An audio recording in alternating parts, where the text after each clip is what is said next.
Hello there, it's Fergus here and welcome to another How to Get a Pass A in Your CELTA. In this series of videos, I'll take a close look at 5 of the CELTA criteria in each video. I'll break them apart and offer you tips and advice on how best to achieve them. I'm Fergus Fadden and I've been a CELTA tutor since 2011. I've had the honour and the privilege to have worked on and delivered CELTA courses all over the world, from North America and South America to Europe and Africa. So let's get into this week's 5 tips on how to get a Pass A in your CELTA. First, I want to talk about interaction patterns, but I'll get to that in just 1 second. If you could interact with your mouse, thumb, or index finger towards the subscribe, like, and share button, I would mightily appreciate it. Okay, so on to the real interaction patterns. What do the assessment criteria want from you? First of all, the wording goes along the lines of they want you to include interaction patterns which are appropriate for the materials and the activities used in the lesson. So first of all, think about some activities, a lead-in. You're doing a lead-in usually to establish a context and to engage your learners.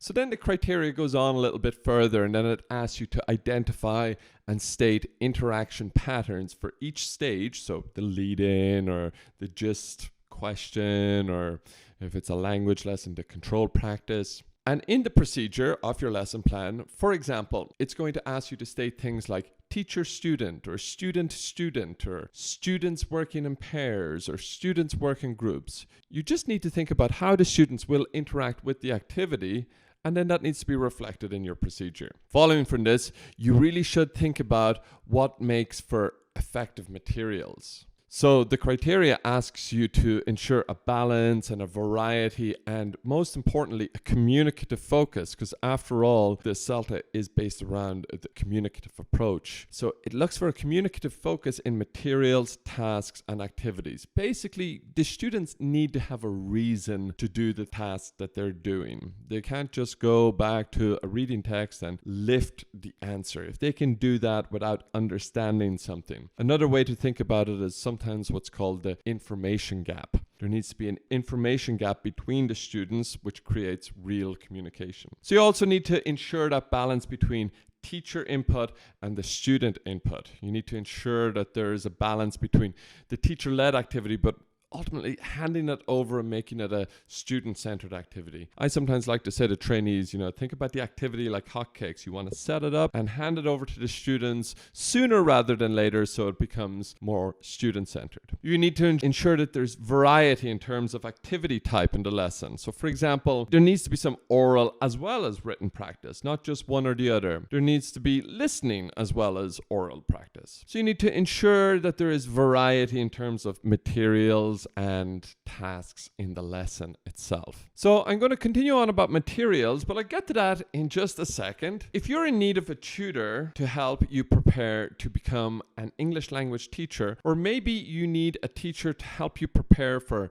IELTS or the CAE, or as it's now called, a C1 Advanced, or the CPE, now called a C2 Proficiency, or maybe some other training requirement, then if you do, please contact me on fergustrainer@gmail.com and we can discuss how I can help you achieve your goals. Now, on for the next piece of advice, and moving on from materials, we're going to think about implementing those in terms of time management. So the criteria ask you to allocate appropriate timing for the different stages in the lesson. So you need to break your procedure into clear stages in your lesson and plan and indicate how long you think, and that's a key word there, how long you think each stage will take, not how long you say it definitely will take. So if it's a prediction of time like that, then I would always err on the side of caution. If you think it's going to take 3 minutes, allocate 5 minutes. If your lesson is 1 hour in total, plan it for 55 minutes. For sure, you will use that time answering questions from the students and taking feedback. So next today is related to language analysis. So the criteria themselves look for you to analyze language, giving attention to form. So what part of speech is it, or how is the grammar constructed in terms of subject, auxiliary verb, base form, these kinds of things. The meaning of it in terms of vocabulary, a definition, or in terms of grammar, maybe a timeline showing the the meaning of the grammar. And then phonology.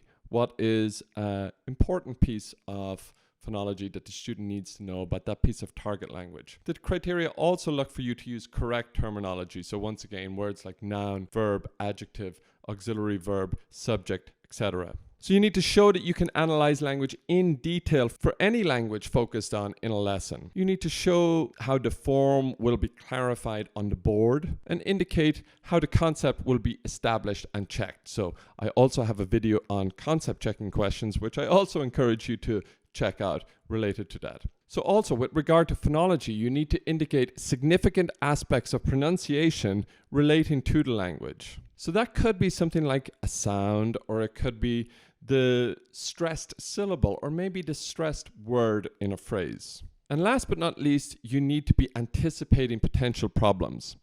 So the criteria are asking you to anticipate potential difficulties with language, materials, and learners themselves. You need to list on the lesson plan cover sheet any potential problems for learners with language in terms of the form, meaning, and pronunciation.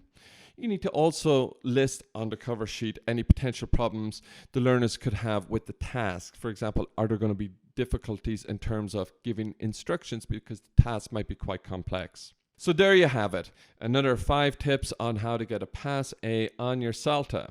So, as usual, keep working, keep practicing, and stay dedicated so that whether it be today or one day, you'll become that great teacher that your students want you to be. If you haven't done so already, please go ahead and hit that like, share, and subscribe button. Thanks for watching, and see you in the next one.